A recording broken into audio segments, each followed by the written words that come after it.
Outside in the sun like Elliot Kobo. I'm running fast, LA de la Cruz. Turn on the JAFFOs, get my news. A7FL doing good, how I knew. All-Pro JAFFos, the All-Pro, J talk sports. They speak fast, you talk smack, you get sacked. Come tune in, sit in chat. Sport you like, they speak all that.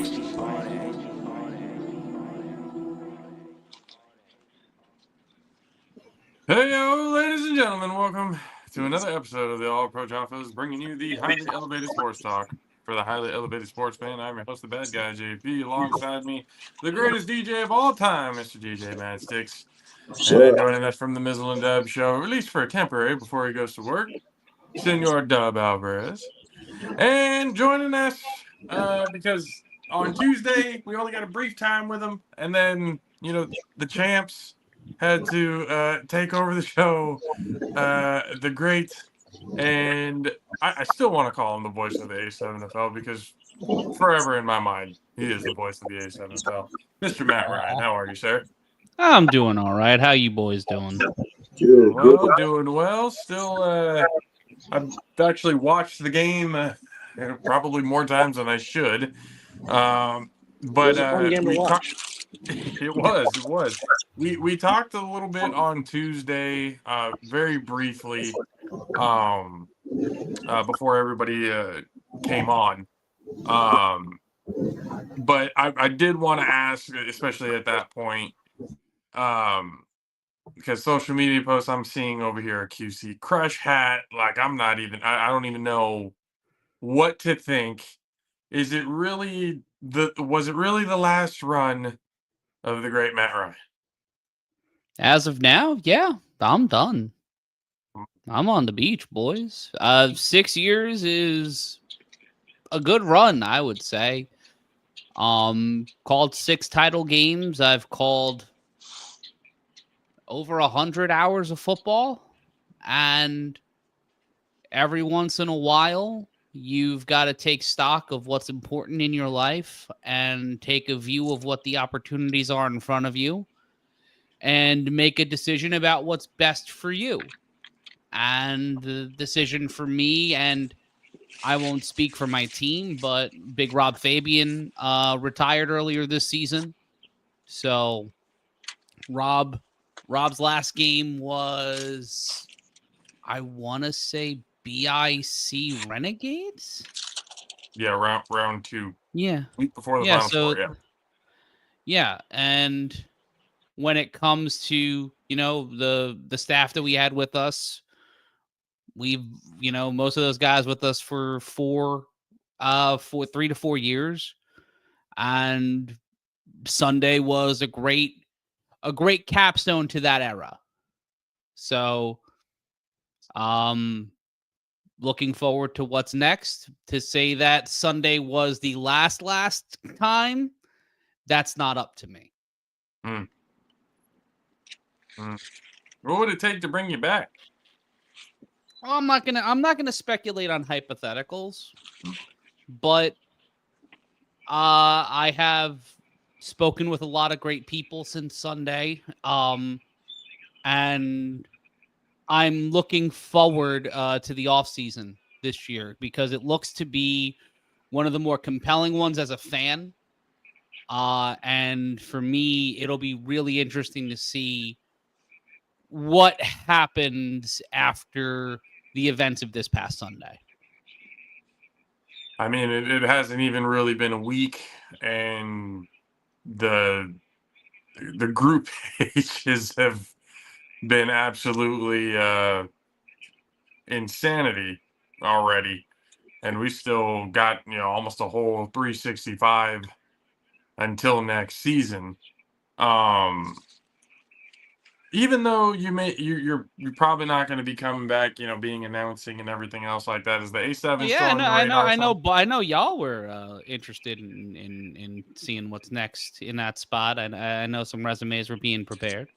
Oh, I mean, we've always been throwing our name in the hat for some sort of, even if it's a temporary announcement. Have fun. Have fun. Have fun. But please, you were asking a question. It's is the A7FL still something that, I mean, like to be paying attention to? I mean, I know like watching and stuff like that, you're obviously Well, going of to have course, your yeah. critiques and To say that my interest in the league has waned would be false. To say that I'm completely disconnected from the machinations of what goes on would also be incorrect. My relationship with the American Sevens Football League, as of now, as it has stood for the last 6 years, has come to an end. Hmm. Hmm. Outside of that, I have friends. Friends and I talk. Yeah. That's, I'm also going to be interested in what happens because I'm like to consider myself one of the biggest fans of this league. You spend 6 years covering every aspect of it and, handling nearly every aspect of its content production and development operations. You're going to be fans of people. You're going to be fans of teams. You're going to be fans of this league. Yeah. I have great friends that are running some of the most powerful franchises in this league. That I don't talk to them about the stuff that goes on, or people that talk to people who know people. Like this off season's going to be active. I know that for a certainty. For sure. No, absolutely. So you got into it a little bit on Tuesday, but for those who weren't able to really kind of see it or fully understand it, what is the story behind the your mom's box outro that you gave at the end of So the game on Sunday? this dives into a little bit of the philosophy of how we've produced the games since I assumed the means of production in 2021. I come from a radio background. Mm. I got my start in radio, and I was an intern for a morning radio show. That morning radio show had a tradition dating back to when they did afternoons in New York, where when a producer got fired for an incident that happened in the boss's office involving a leather couch, he yelled those words out. I actually have them. I got, thanks to Stephanie Sotilli, my best friend and amazingly talented writer, performer, comedian. She's also taken up to making friendship bracelets lately. So she did me the favor of making me bracelets that have these on there. And all the guys got them.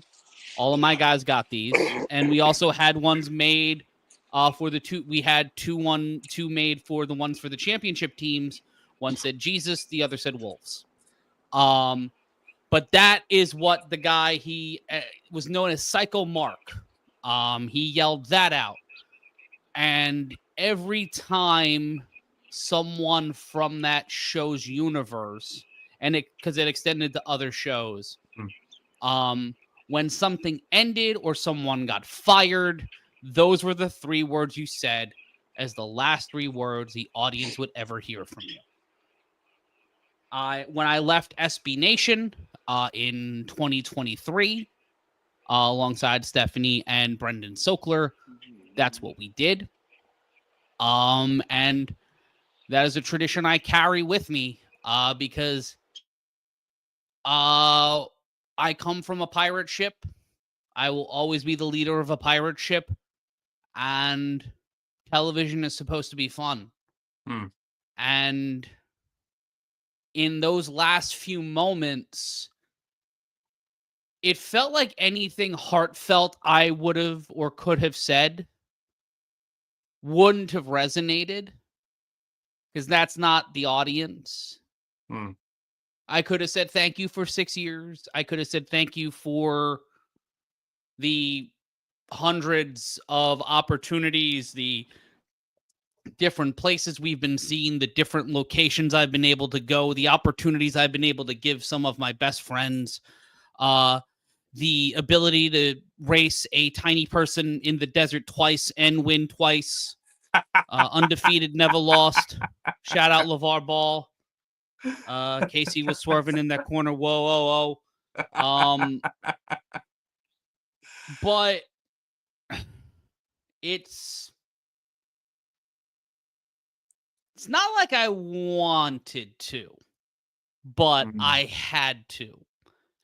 And those 3 words to me are a period. They're a punctuation mark. Yeah. Whether it starts a new chapter or a new book, that's up to me, but not up to me. Outside of the A7FL, I have a very, productive company that, that was producing the A7FL this year. Like, if you do not know, A7FL in motion from every week came to you from this desk, from this microphone, from this laptop.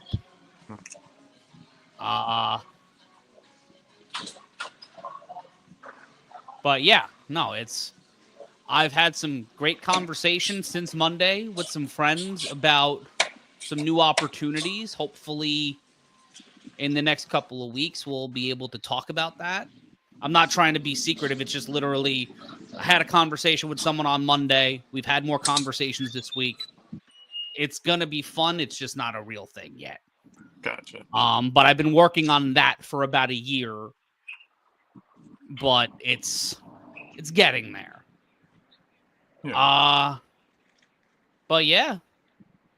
Sorry to be morose and shit. Oh, no. I mean, it feels like an exit interview. Do I need to talk to HR? There like, do I have a key card to return? Not at all. Not at all an exit, because at least for us especially, because I mean, you've helped us in countless ways, whether it's like giving you a job to apply for. And everything minus that especially. Look, man, I've seen some grave jumping, but goddamn, just like it was a day. I didn't even pack my shit. I think my headset was still at the Topgolf. Like, fuck. Y'all burying me before I'm dead. But I mean, for us, let this shit air on Fox Houston first. Like for us, especially like this, it will not be the last time we have you on this show. I mean, I will try to get you on here, whether it's talking ball, whether maybe talking wrestling, whether we just be talking in general. Oh, you would not like my opinions about pro wrestling. Oh, yes, we would. Yes, we would. No, you wouldn't. Yes, we would. No, I would. My opinion of the professional wrestling industrial complex and those within the fandom of the professional wrestling industrial complex, I will not be saying publicly because I am not a fool. I will say that, and that is where I will leave it. Live and in public, if you will. But I mean, again, you've helped us, like, even outside of the A7FL, like any questions that I've ever had, for you, you've been more than willing to help out. You've been more than willing to give some sort of, advice. Yeah, man, that's what you fucking do. So it would be. Yeah, no, I've been in this for 17 years of my life, since I was a freshman in college. That is half of my existence. I would not be, and weirdly enough, on Monday I was speaking with City Tutors, in New York City with .com, hosted by .com of 30 Rock. Weirdly enough, about the pro wrestling business, about the economics and the job opportunities in the world of pro wrestling, and It's like, if I did not have people to guide me or give me the roadmap to where all the landmines were, I'm going to be that resource to people. And I've had great mentors in my life. I've had great friends. I've had people who have led me in some great directions.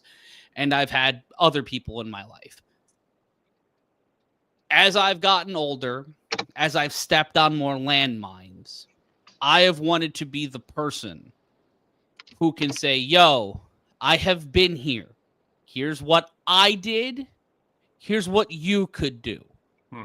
Because I'm missing a finger. You don't need to. Here's how to survive.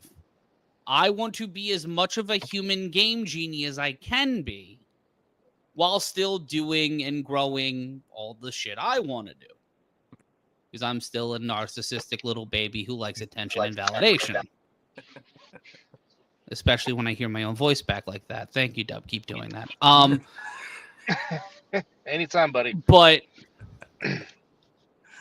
if I did not try to be helpful to people when I have the position I have, and it wasn't much, but it was the opportunity to create and develop something that really hadn't been done before. When I stepped into the role of producer, no one really did that job at the A7FL. Like, we built our first formats on MLW TV formats. Literally, the formats we've been using for A7FL Games of the Week were stolen from Major League Wrestling Fusion formats that I did during the pandemic. We did a lot of shit. We were the reason stats came back into the league, because I was sitting there like, what the fuck am I supposed to talk about for 9 hours? So you're doing 3 games. The fuck you want me to do? So that's how David Soberman and then Cole Gardella. David, because he's an amazing storyteller and can utilize stats during the championship game, he was tracking the direction of where the plays were going and handed me a piece of paper at one point that was literally tracking the percentages of where plays were going during the game. As a producer and as a talent, the value that has, even just as a quick bang, like in and out, fucking invaluable. Yeah. Invaluable. So to have that was a godsend. Like the stuff that Zach, Alex, David, and Cole, and not to just John Kernashkin, all the other people we worked with on the production side, the amount of the chaos. Always at 12:50, something would go wrong right before we'd go on air. The amount of times those guys, through just pure fucking luck, and Ryan DePaul too, just the credit that man needs to be given for literally keeping us on the air is incalculable. So, like, it's been a lot of change and evolution and figuring out what the fuck is this? Because when I got to the league in 2019, the league got its footing. It had exposure already, but it wasn't what it is now. And a lot of people can argue for the positive or the negative, but look at where this brand has been seen and look at what this brand has been able to do in the last 4 to 5 years.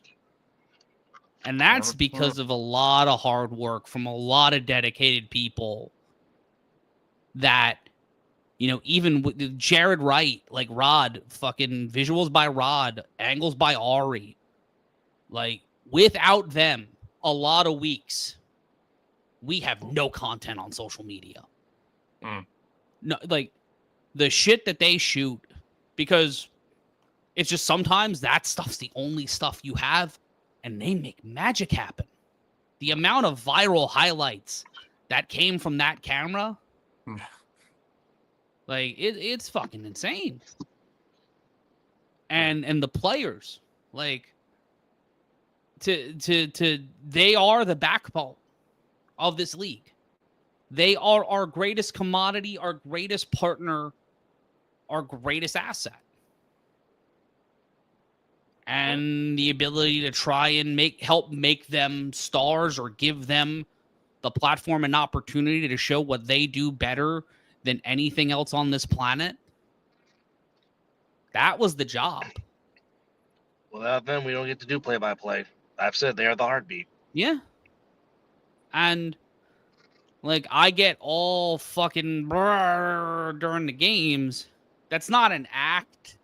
It's not a performance. Like, that is a combination of sheer anxiety, because 85% of the time I don't know what's going on around me in the broadcast. And I'm very attuned to the energy that the environment that we are in is, and trying to create something that isn't a fucking fireball, to create a better term. But that coupled with, oh fuck, this play could break at any time. Because it's not like regular football where, oh, dude's going to come in and tackle him. It's going to be 5 yards. That's it. I've had Ashante Worthy, Kyle Ward, and Trey Cohen get me on a pedestrian-ass call way too many times. And I had David, I was told to have more Riz this year at one point, and I almost fist fought my phone. Now, I understood the note, but I'm trying to equate it to 50s rock and roll stars, but they're all awful people. So I'm trying, like Jerry Lee Lewis. When Jerry Lee Lewis is on, when the killer is on, it's the killer. On Sunday, if you were at in Jackson with us, in the 10 minutes before the game, I looked like a dad that just got kicked out of a little league game, because I was kind of pacing with just tunnel vision, just in a place, because I needed to go there to get through whatever the hell was about to happen. And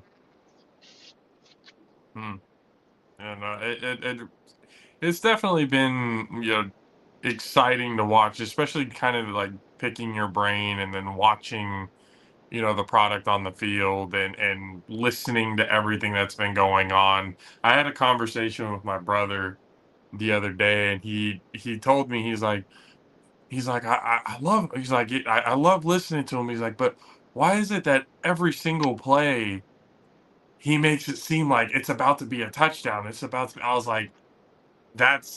like, first of all, that's Matt. Second of all, I will tolerate no disrespect of this man.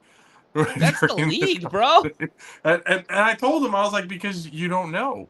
I was like, this is one of those types of games that anything can happen. And he's trying to make it as entertaining as possible, even if it's a 1-yard play. He's trying to make it as entertaining as possible so that everybody can be dialed in. So it's like, I was like, that, and it may not be for everybody, and that's fine. But it's been great for the league, and that's really all you can ask for. Dev, you were asking something? I saw the hand up for a second.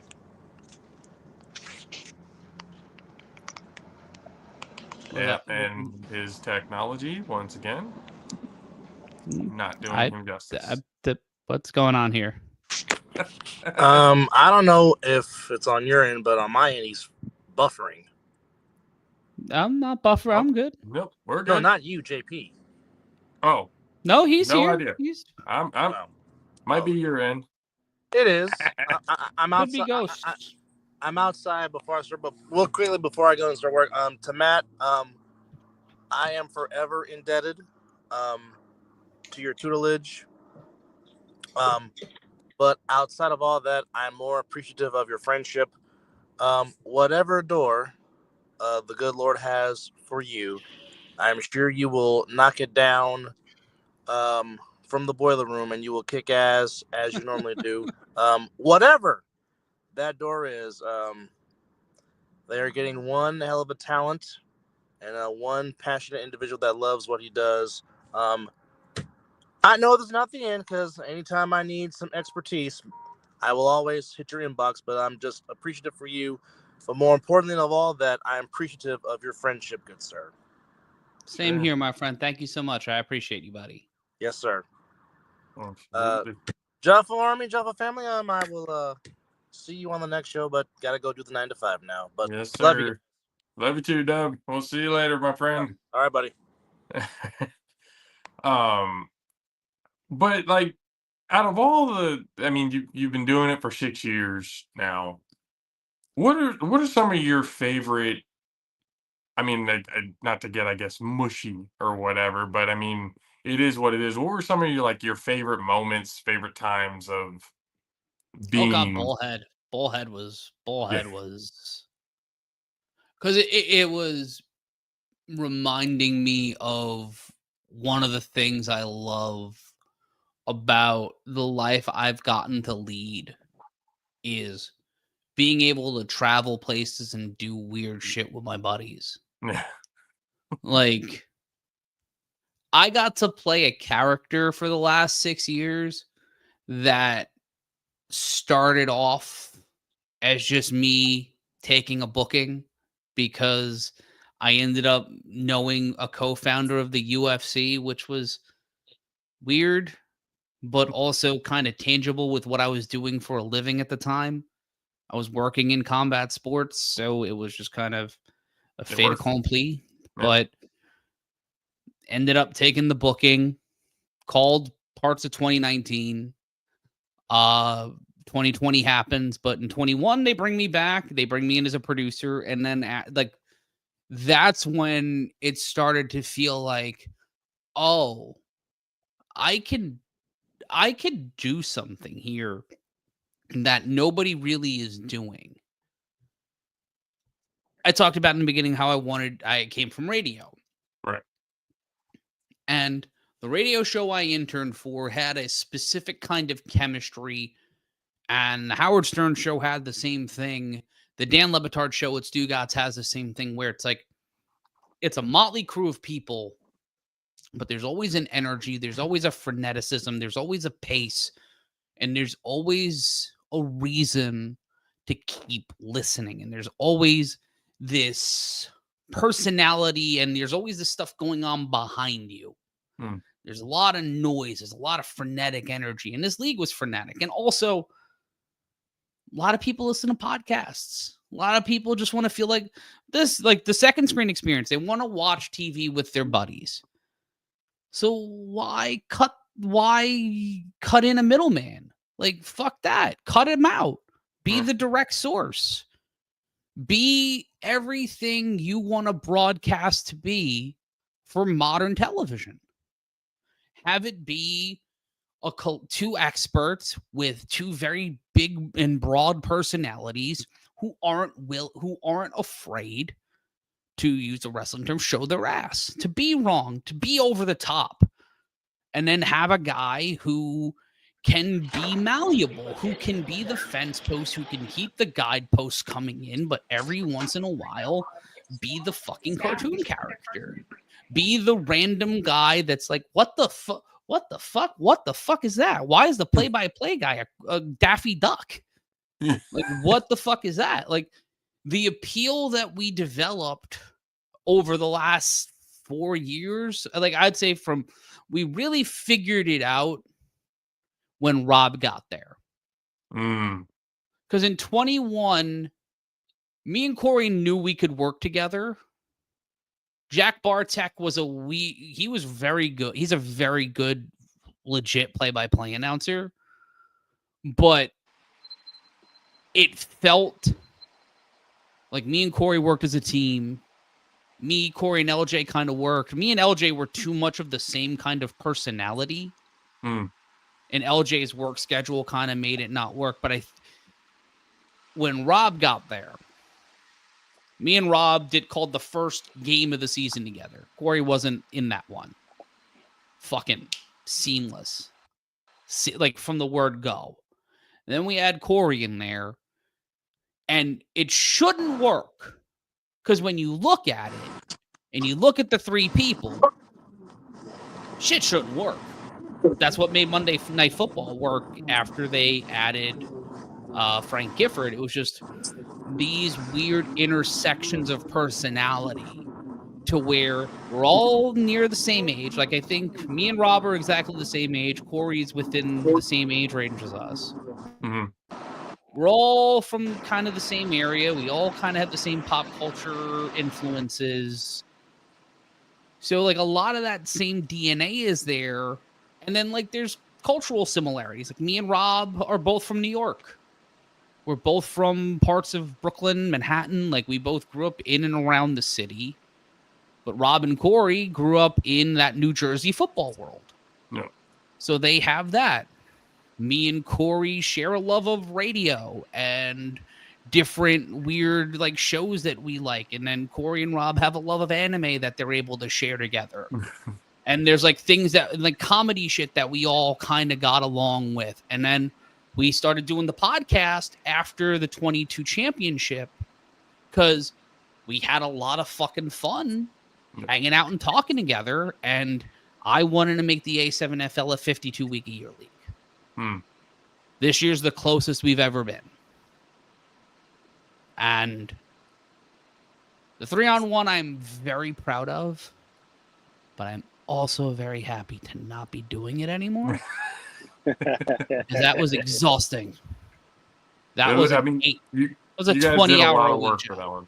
Yeah, you guys did a lot of work for that one for sure.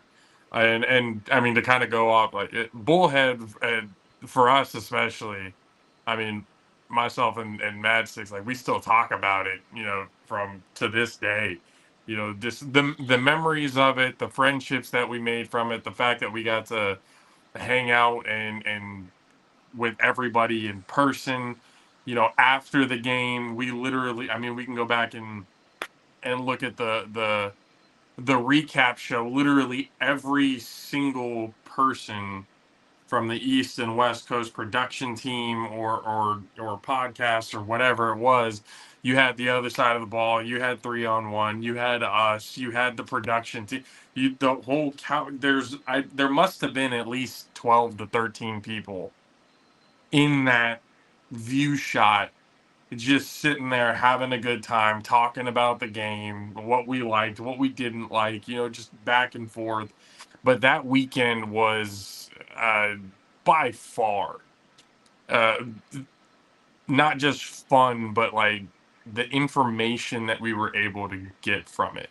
Being able to kind of watch you and the crew in y'all's element with the whole production behind it. Like when you said the chaos, I was like, that's the perfect description of what it was. It was chaos because all the information. Then you had to go and film intros. Then you had to do the editing, and then just everything that went into that weekend. We got to sit back and watch it and go, damn, we thought we were doing pretty good. We're not even close yet. We got a lot. We got a lot to do before we can even, you know, think about getting onto that level. But it was a hell of a learning experience, and one that like run and gun shit like that was like that's independent wrestling, that's independent filmmaking, that's all the stuff we grew up on. Like when I got started in wrestling, we show up to a building, there's a camera, all right, we've got to fucking film shit, let's fucking go, let's do the deal. That's what we were kind of taught to do. And when you land in the middle of Arizona and have to put together the most ambitious championship game in the history of this league, you're gonna work your ass off. That's why we wanted to go out there. That's why we were out there early. That's why we worked as hard as we did. I think the night of the championship or the night before, I had full body spasms while I was trying to sleep from either dehydration or exhaustion. That happened to me only because it was hot as fuck out there. That happened to me one other time after filming a show at White Eagle Hall in Jersey City, because we had to film it we had to re-edit overnight to get it live. And yeah, that was that times a million. That shit sucked. I mean, it's I mean, again, like that day or that weekend, as much as, because when it was chaotic in the sense of, because I remember looking at it going like, everything seems fine, like this looks good, this looks good, this looks good, but y'all were just, no, we need to do this, we got to go that, we need to do, this isn't, no, you need to go over there, we got to edit it this way, and I'm just looking at it going, good ain't good enough. I get it. We got to make this great. Well, it's not that good ain't good enough. It's that when you have an idea and a vision in your head and you're looking to hit a certain mark and land a certain tone, you are putting that pressure on yourself, and you're putting that pressure on all of the people around you, and you're gonna make sure that the finished product is indicative of the effort that you put into it. For me, over the last couple of seasons, like the packages you guys see for the championship games and stuff like that, I turned around the Final Four one the day of the Final Four. Shit. Wow, that's impressive. Or the day before. The cold open. I wrote, voiced, and threw that together in 90 minutes. Jeez. Impressive. That's what I gotta do. That's my job, kinda.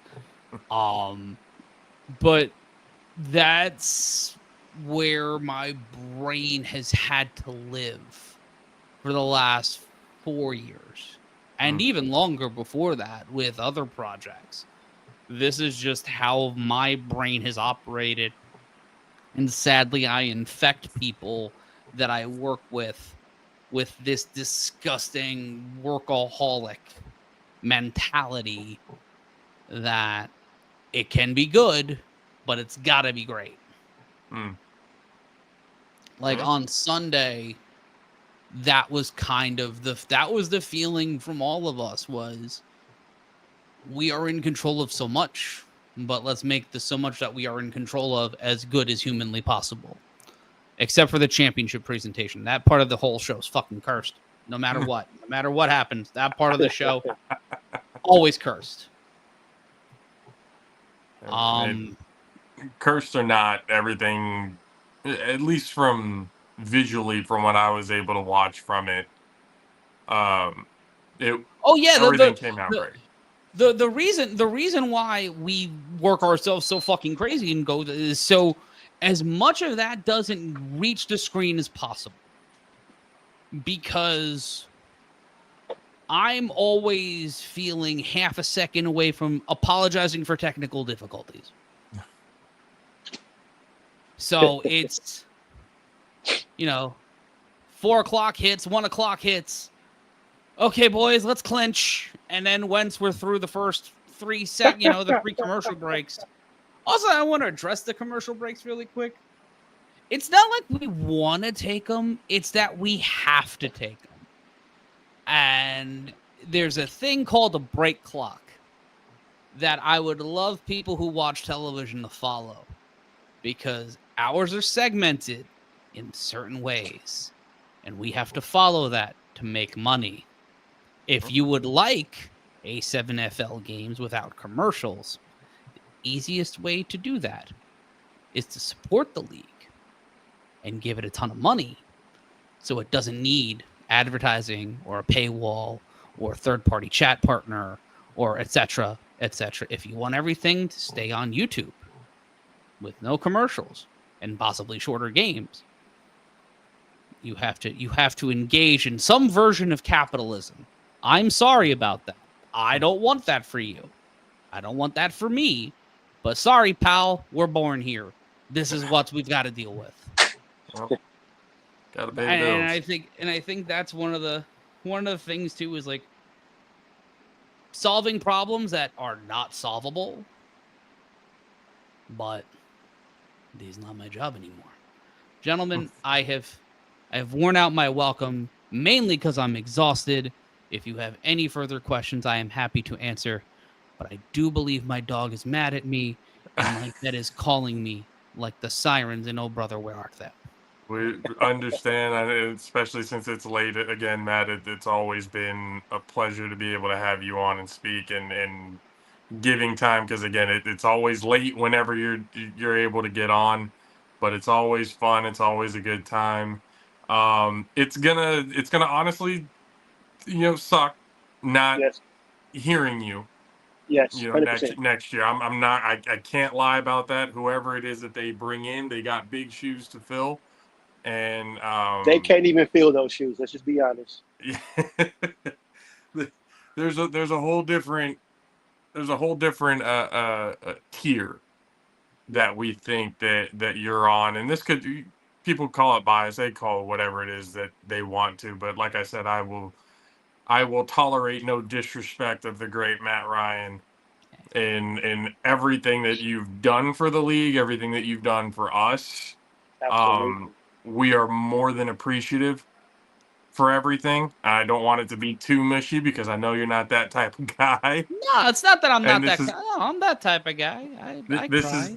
This is definitely cry not all the the last time we're gonna actually speak to you, Of because course not. again, whether it's inboxing, Facebook asking questions, or just to say what's up or whatever, and you've always known, door is always open for you here, on the show, if you ever want to come on and talk about whatever it is that we're talking about in the moment. But I did want to formally thank you for everything that you've done for us, and thank you for everything that you've done for the league, because without you and without the production crew, without Matt, or without Corey, without Rob, without what you guys have done these last 4 to 6 years, the league would not be where it's at. And anybody who kind of disagrees with that may need to go and lock themselves up in a room May and they actually rest in watch shit. for a minute.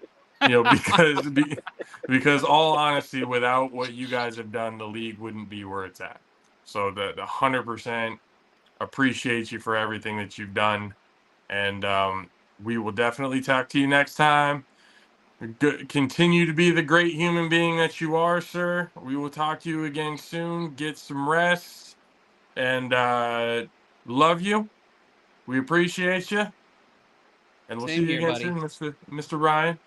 Ladies and gentlemen of the Jaffo Army, the Jaffo family, and everybody else who's been watching, the true voice of the A7FL, Mr. Matt Ryan. Appreciate you, sir. We'll talk to you again Appreciate soon. y'all. Be well. Have a All great week. right. Be well, Matt. And Hey, he quick, always gets up out of here quick, doesn't he? the quick cutoff. He always Wastes does. no time. But I mean, again, what can be said about him? He's just an overall, just a good human being. He's been there for us, whenever we needed it. With the website and everything, he was a big. I mean, I know Mizzle, tries to give me credit, for their ropes, but I wouldn't have figured it out without him. He's the one who kind of, helped me step by step, hey, this is what you need to do. This is how we set up this website, and this is how you need to do it for the merch, and this is how you got it. So he's the one who kind of walked me through that whole process. So I give him all the credit in the world for, us being able to do a lot of the things, actually. Well, hell, he You has know, that given me a little bit of advice as well. Just a little tidbit here that helped me out in there. So I appreciate him for that because he didn't have to. I mean, no. could just He- let me be up there and look stupid. But no, he sent me a message and said, "Hey, do this, try that," and he said I can always reach out to him if I ever had a question or something. So just a humble guy. Yeah. The A7 just lost somebody very valuable to the A7. And I hope not. I mean, I know he says, this is the last run and everything. He talked a little bit about it on Tuesday that obviously some things would kind of need to happen in order for him and the rest of the crew and everything to come back. And I hope the A7 realizes it. I really do. I hope all the higher ups kind of look at it and go, what this guy and what his crew did for us is invaluable, and we need that. We need that presence in order to be able to kind of, whatever it is, other announcers that you want to bring in for different divisions or whatever. He's a guy that you need to have to be able to kind of keep everybody on the train. So it's I hope they bring him back. I hope they give him what he deserves, because God knows the man deserves everything that comes to him. He's a hard ass worker. I mean, you just heard him say it. The cold opening at 90 minutes before showtime for the Final Four. We saw him working at Bullhead like tirelessly. Him and the crew, just everything that they were doing that weekend was just go, go, go, go, go. We need to make this great. We need to make this look good. The sounds, the visuals, all of that stuff. It's something that I think he's an invaluable piece to the league, and I really do hope that they can kind of figure something out to be able to keep him and the crew around, because it's definitely not going to be the same without him. And again, because of him, we're going to have probably unrealistic expectations for whoever it is that comes Oh, in yeah. to fill those shoes. I feel sorry for that person because no matter what that person does, somebody's going to say, "You're not Matt Ryan. You don't deliver like Matt Ryan." Yeah. Because again, like I did, throw our name into the hat and everything else like that, because again, we've been talking about wanting to do some sort of announcing or some sort of, even if we were to be miraculously 1 in a million chance chosen to do it, fuck, I know I'm not Matt. No, I was like, no. but he would be the first one. He would be the first one to tell you, don't try to be me, try to be you. Yeah. Make you entertaining, make you, like that hot commodity. So I mean, again, he's in a whole nother tier that is just uncomparable. So Yeah. I hope they can bring him back. But I mean, whoever it is that steps into those shoes, you're gonna be dealing with a lot of shit. Well, they better bring some shoe stuffers too, because Yeah. it ain't gonna be easy. But I mean, it's and we'll see what more kind of comes out of the league, because again, it is still growing. There's still a lot of things that are happening, within the league, even less than a week out from Sunday. I was just in talks. The name is escaping me right now. I'll give him the credit where the credit is due, for sure. But in talks with somebody who's very interested in putting the money down and everything to getting a division here in Northern California. And again, I the fact that it's not hitting my head right now is kind of infuriating me. and I haven't smoked, so this is why it's probably pissing me off even more that I can't figure it out. But it's we've been advocates to bring a division to this part of the country for a long time. And the moment that I knew about the league, knowing that there's somebody who has noticed that, going, hey, heard you guys were trying to get Northern California league, we're trying to get, I've got the funds and everything to get a division down there, and immediately, threw my name and threw our name in the hat, going, hey, Jaffos, whether it's production, whether it's announcing, you need somebody, we got you, we're here, because we've got, I like color commentary more, but I can do play-by-play. But I know me and Madsticks in the booth with EJ at production, or even having Mizzle, because Mizzle's here as well.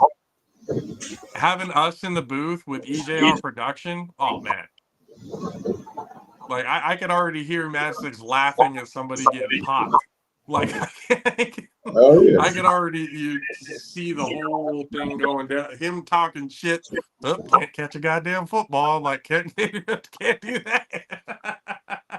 There's a lot of things that we could do with that I feel it would be really fun to do. But I even had my brothers like, when are they going to bring that shit over to Texas? I'm like, oh, they're in talks about it. And he asked, he's like, is there like a league vote? Like, does like the other owners and stuff like that, do they have a say on whether or not? I'm like, no, if they purchase a division, the division's there. He's like, oh, because I was about to say, if they had a vote, they might not vote for Texas to come in because it might be a problem the way they look at football down there. But the league is growing. It's gonna get bigger.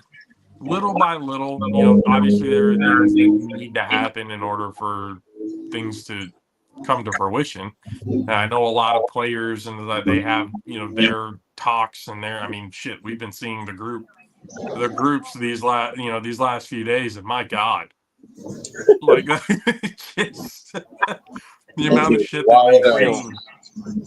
Some stuff I don't want to, because like we on Tuesday, some of the champs, brought up, oh man, that it's been getting wild on the group. I'm like, I ain't talking about some of it, and they all knew exactly what I was talking about when I said that, because there's some shit being thrown there that's like, yikes, it's getting a little too personal for talk on the air, but it kind of goes to show you how much people give a shit about the league, and how far that they want it to go, the ideas that get bounced around, the ideas of having a players association and all that other stuff, stuff going into it, being able to talk to, having the owners and the higher ups, having everybody to be able to bring their ideas together to create something special.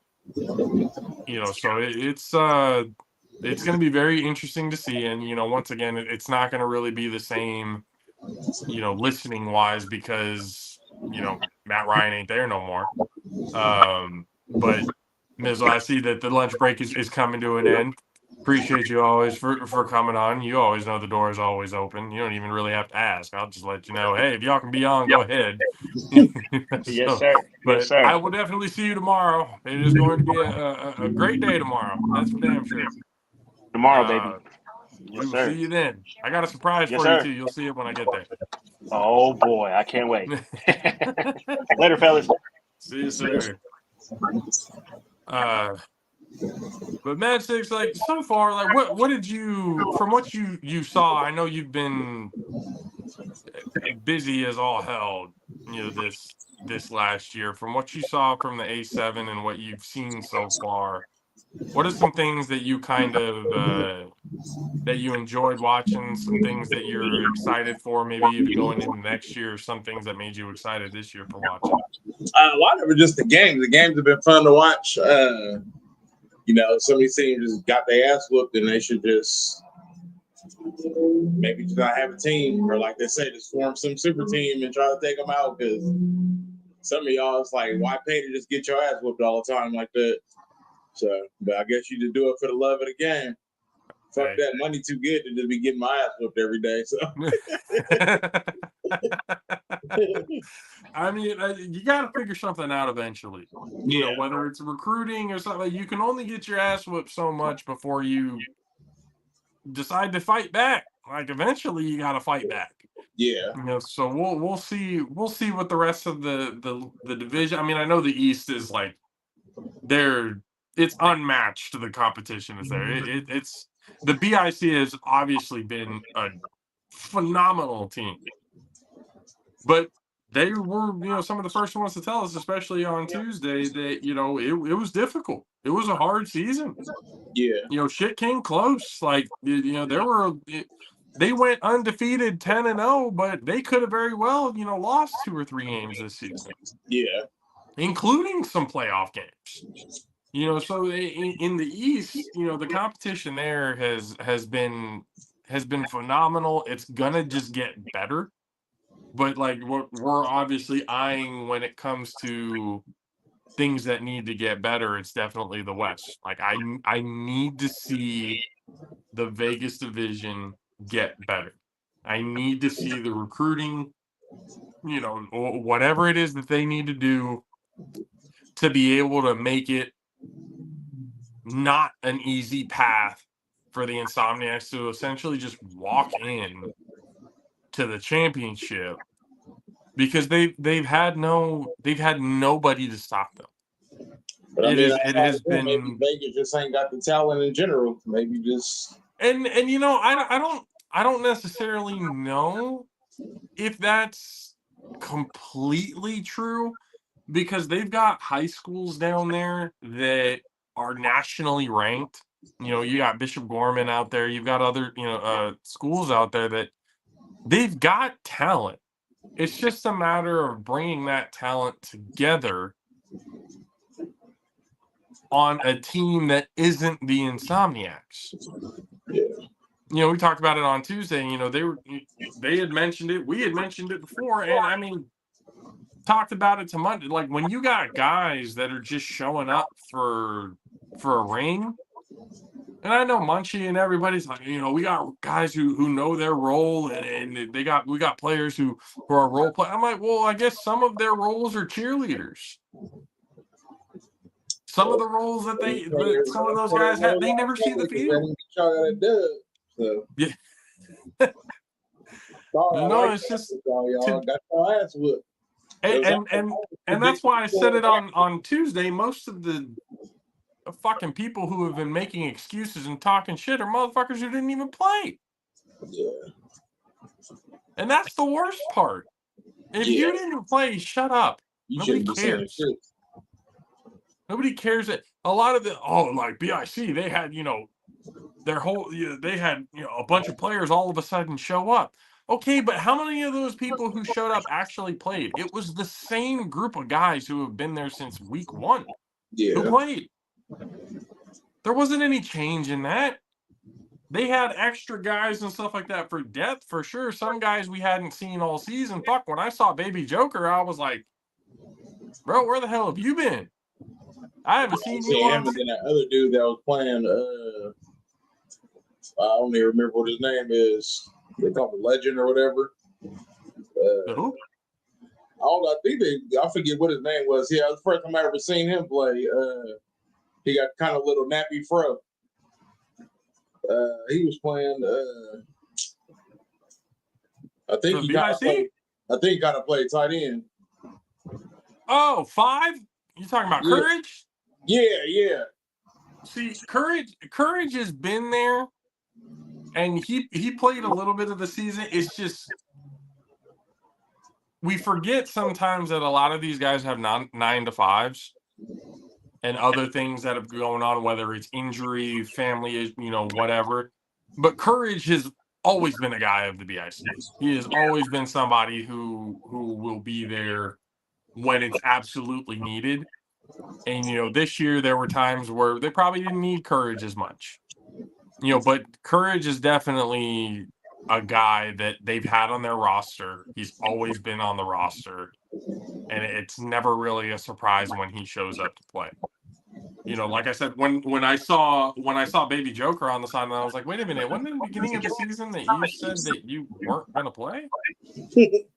Like, wait a minute, like you're here celebrating with the. I was like, okay. And I'm not saying just him, just kind of single him out. He's really one of the guys that I noticed. The other guys, I was looking at him going like, some of y'all haven't been here for whatever reason it may be. That's fine. But I'm not going to make any excuses because, again, I said there's not going to be any fucking win or lose, no excuses. Yeah. Period. I don't give a fuck if it was a 75-yard field. Both teams had to play on it. Both teams, had calls that didn't get called or calls that should have gotten called or like whatever. Does not matter. What's going on, Will?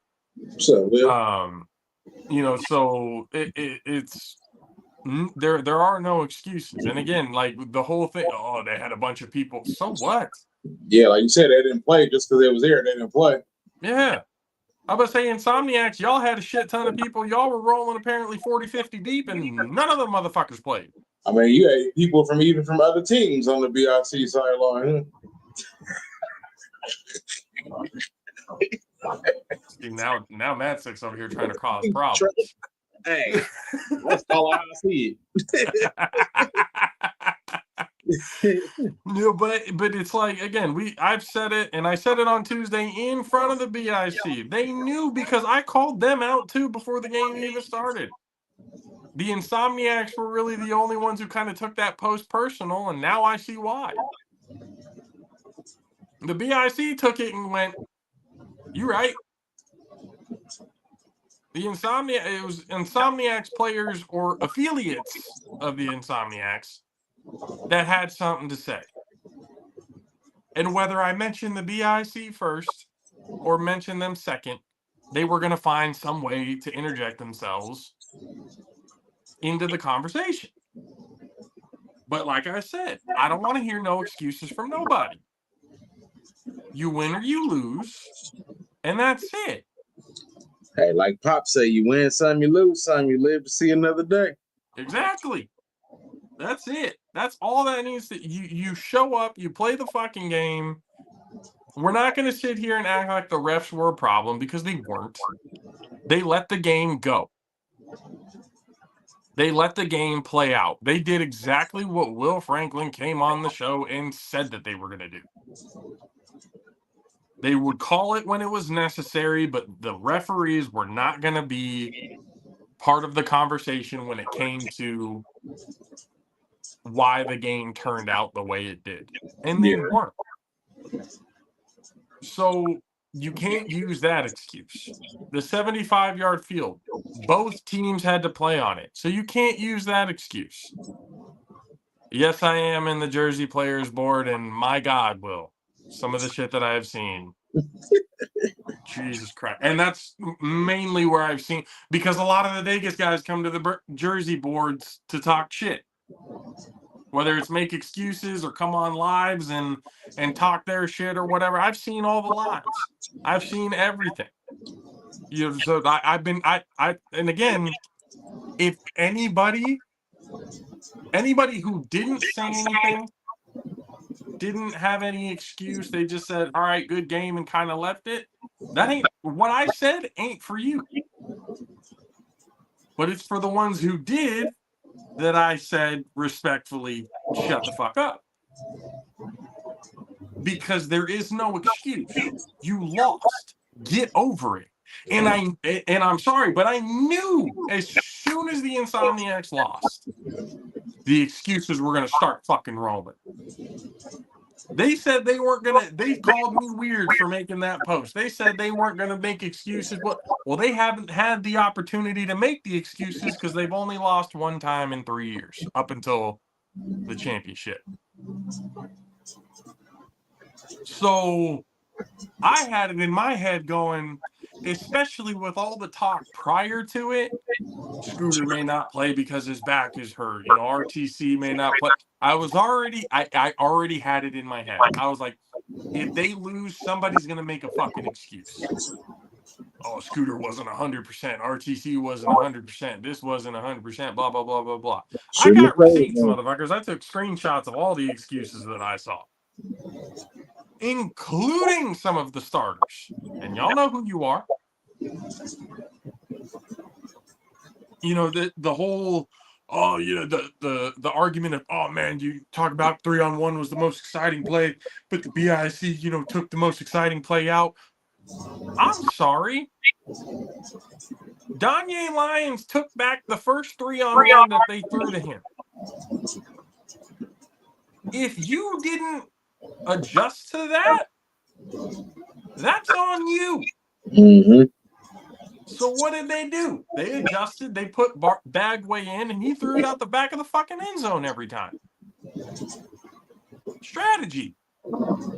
Just because y'all didn't have somebody who has that kind of an arm to throw it out of the back of the end zone. And again, I don't give a fuck if it was 75 or 100. Bagway has the fucking arm to be able to throw it out of the back of the end zone, regardless of the size of the field. I've seen him do it. That's how I know. So because you guys didn't have anybody for that strategy, oh, now it's a problem because Ashanti Worthy was kicking our ass in field position all day long. Well, adjust.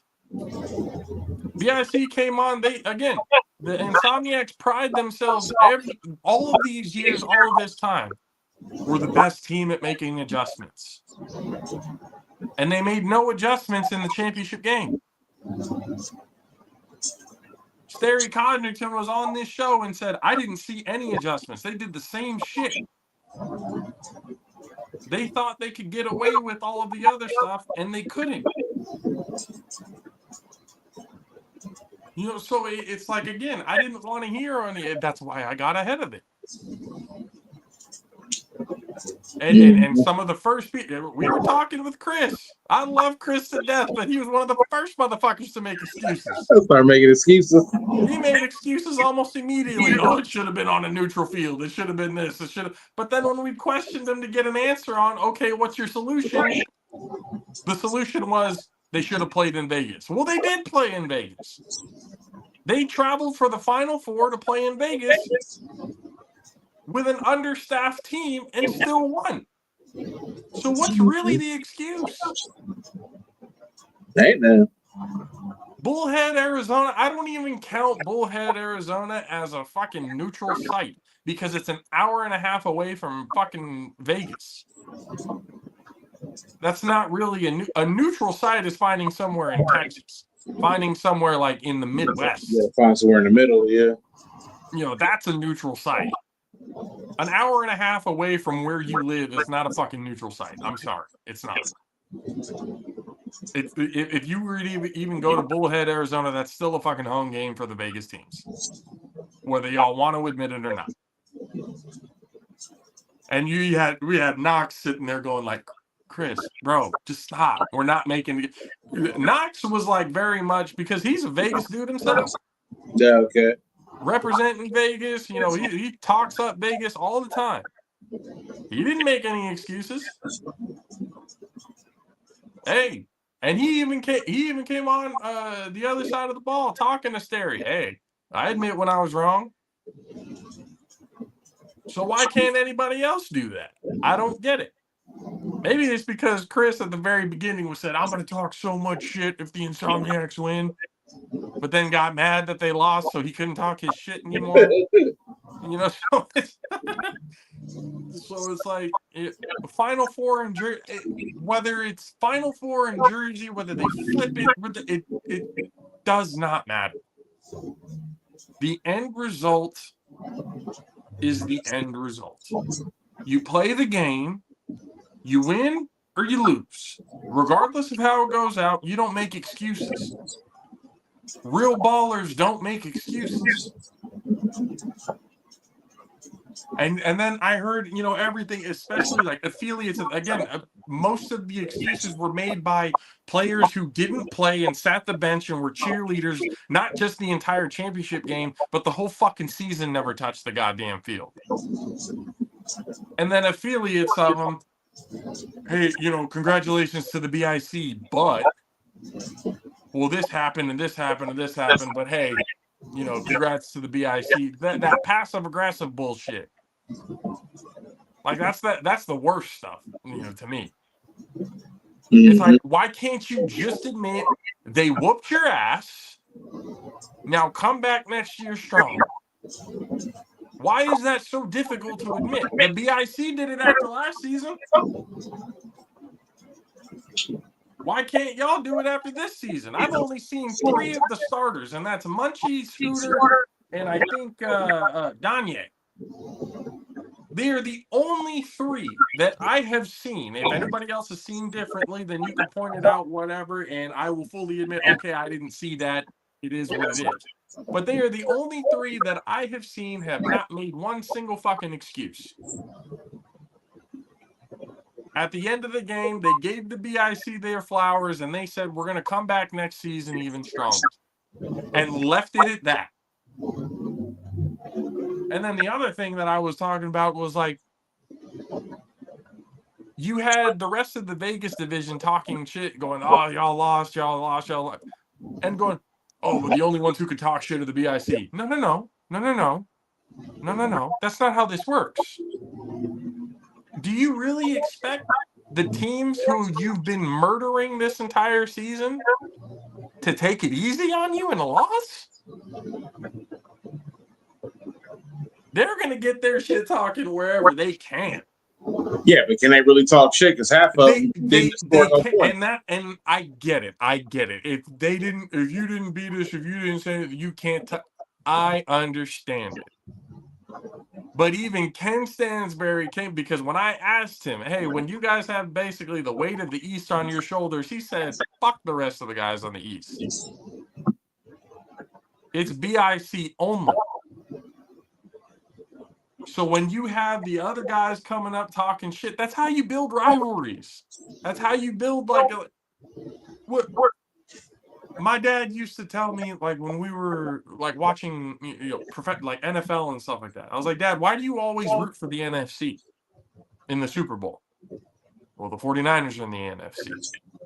The only team that I won't root for in the Super Bowl is the Cowboys. Okay, that makes sense. You still hated the team, fuck them, regardless. You know, I get it. But even the teams, and I saw it too, 49ers whooping on everybody, make it to the Super Bowl. As soon as they lost, who were the first fucking people to talk? Mad Sticks.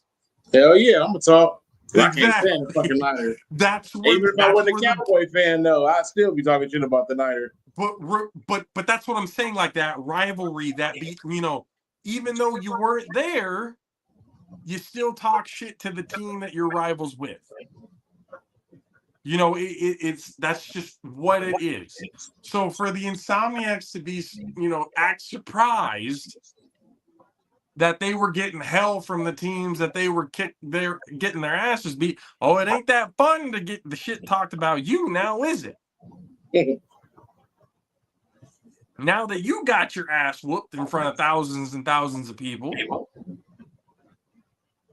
it ain't real fun to have the rest of the league on your ass about it because of all the shit that y'all were talking. And I'm not going to hang that in the wayside either. The amount of shit the Insomniacs were talking throughout the season was fucking crazy.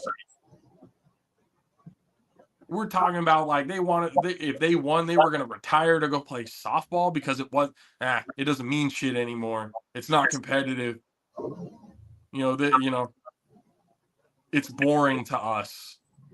The disrespect that they were showing other teams the entire season, including teams on the East that they hadn't even played.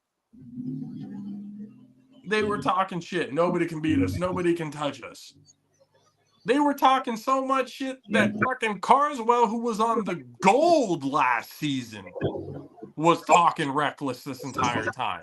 And we saw how he got exposed on Sunday.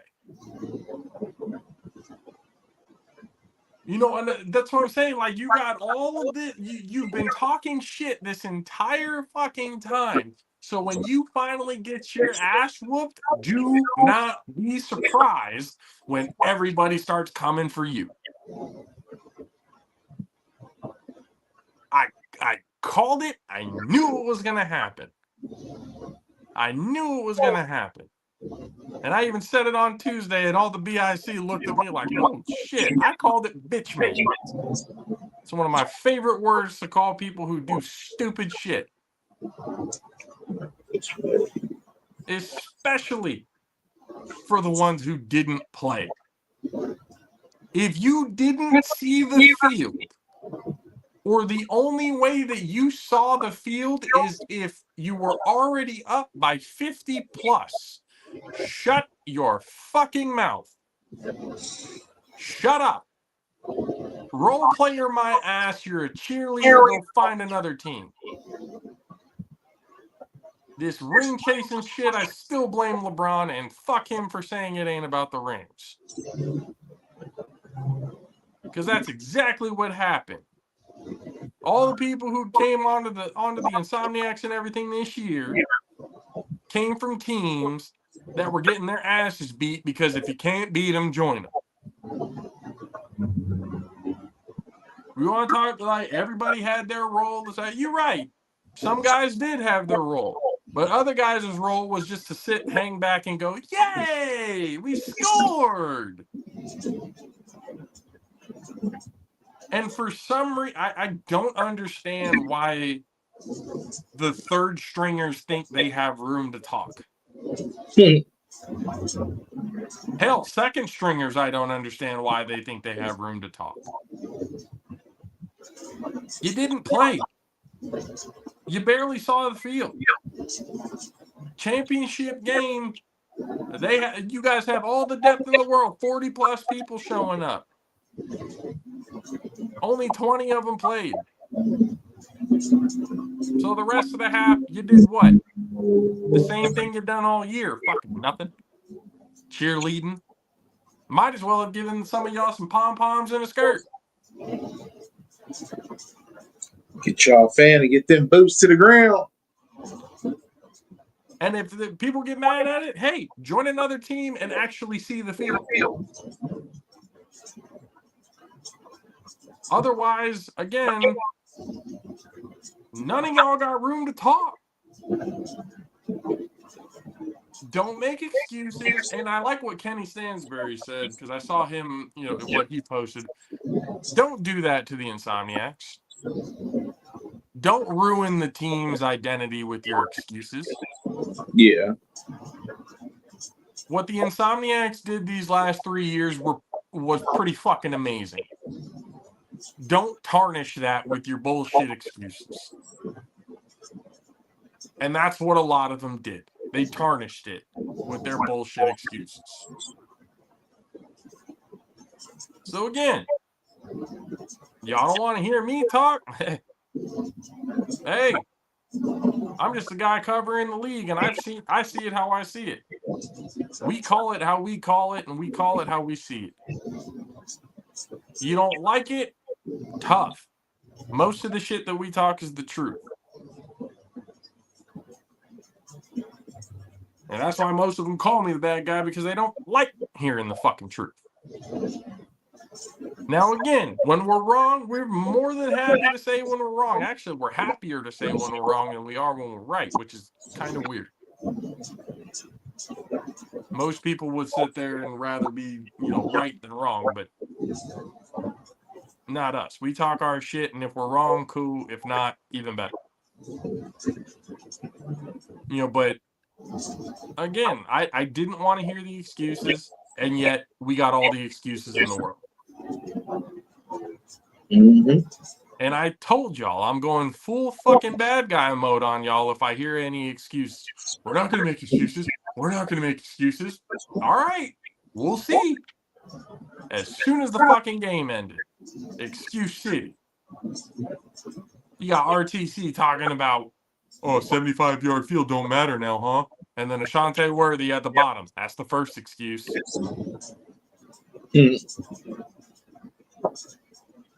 Yeah, it makes no sense to me. It makes no sense. You lose, you lose. Take that shit on the chin, get better next year, come back stronger. Not the childish shit that we've been seeing the last 4 or 5 days. That shit like Jerry Springer, ratchet. It's like Ratchet TV. That shit been having me weak. I'll be on there like these fools.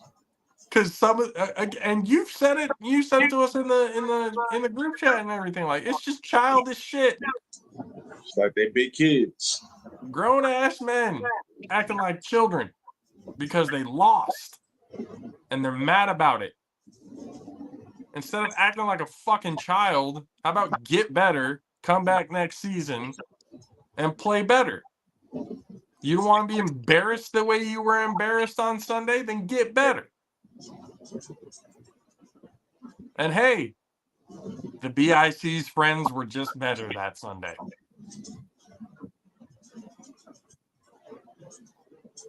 Hey, their friends gave them water on the sideline. See what I'm saying? Their friends were just better on Sunday, and that's just the way it is. Yeah, they could talk overall. Our friends are better, cool. But that Sunday, who's holding up the trophy and walking away with the check? They were just better that day. So, again, we'll see how it goes next year. We know the group is going to be absolutely fucking ridiculous to watch over. Entertaining, I'll give you that. It's entertaining, but it's insane. Some of the shit that gets said is like, bro, y'all have no respect whatsoever. This ain't, football shit talking banter. Some of this is just absolutely just diabolical. But and y'all know who you are. So, that Will just said it too. He's like, yep, I know what what we've seen. I think you are the shit being said on there is fucking crazy. You're absolutely right. It is absolutely crazy, but it's being said. So we'll see what happens when it comes up next year. This year for the A7FL season's over, sadly, but there's still a lot of shit to talk about. There's still a lot of stuff to be said. We got the NFL coming up.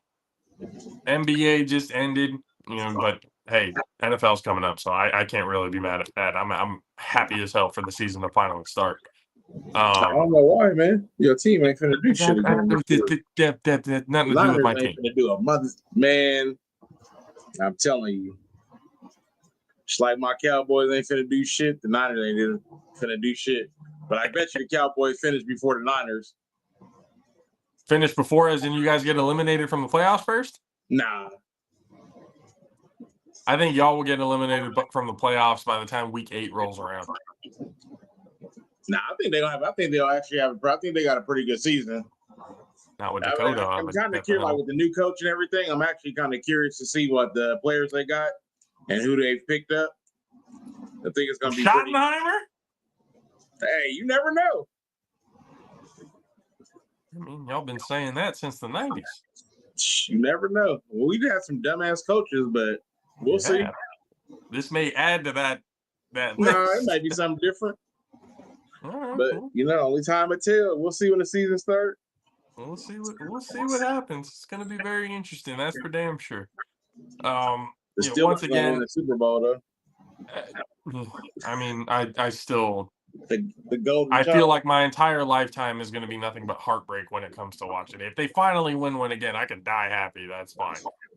Yeah, but I don't know with what Kyle finally needs to grow as a goddamn coach for that to be able to happen, and we'll see. But it's going to be an interesting year, a hell of a year for the A7FL. Once again, Matt Ryan, best wishes in the world. I know we're going to be talking to him a whole hell of a lot more. Like he's not gone from here. That's for damn sure.